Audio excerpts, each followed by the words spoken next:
now we're going to actually enter into this mission space. Matt Wilson is going to jump the gun, kill this guy.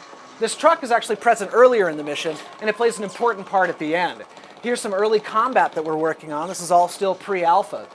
And Matt's going to run up and try and throw a little stun grenade into the fray and get a little advantage off of these guys. Once again, even though we're an MMO in a fully persistent state world, we're not a compromised shooter. If you've played Rainbow Six Vegas, Halo, any of the standard shooters, you're going to be right at home in our title. And then we layer on top of that a series of skills. I mentioned object interaction earlier. You'll see that actually happening on this door here. Since he's a Spec Ops character, he can just open, but we also nested a breach action, which can get into the door and surprise the AI. Now, our AI are also not typical MMO AI. They can create cover, like that half-height soft cover he just created. They'll also have hard cover objects, environment reactions, the ability to work as a team, flank, take commands from a leader. It's pretty impressive. It's a series of modular sensors, goals, and actions related to smart objects to let us set stuff up. Now, operatives are an amazing system, and you actually get to take them with you into the field as backup, kind of like Chloe in 24. If you have the right op with you, these operative moments will make themselves available. In this case, a little steam pipe distraction. Now this allows you to get the jump on these guys, or your friend to. You could have just run in and shot these guys, but your ops gain experience every time they do stuff for you, and when they gain experience, they get better. So you're going to be encouraged to do this. You saw some of these effects here. Javier Ojeda joined our team from Call of Duty 4 and brings a great deal of passion, and it's really amazing to see the work that he's putting in. So as we make it through here, we're actually going to find out what DOS Committee's doing, a little foreshadowing in the mission.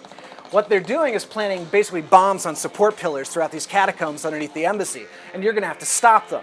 Unfortunately, this first one that they get to, Sophia's not quite prepared to take out, which means she's probably going to get disabled here in a second, I think.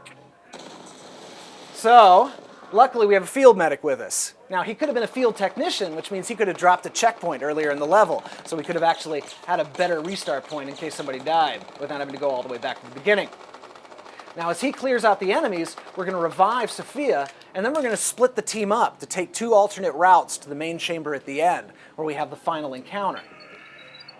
Now that she's back into the action, we're actually going to be moving towards these gates. James is going to give them a little combat emote to direct them that way.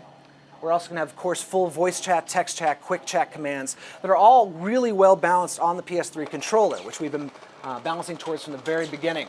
So Matt's going to take this route by himself because he is the combat specialty, which means he's able to take more damage and deal more damage more quickly. So as they make it into this main chamber, I mentioned that all our missions are repeatable and that everybody should be able to complete them, even if they're solo, if they're a little smart. If you can protect all 4 pillars, you're on your way to getting a gold. That's really hard. If you just protect one, you definitely get a bronze. So a smart agent, like say a field tech, drops down a turret to cover one firing arc, while he plants himself covering the other angle on this area here.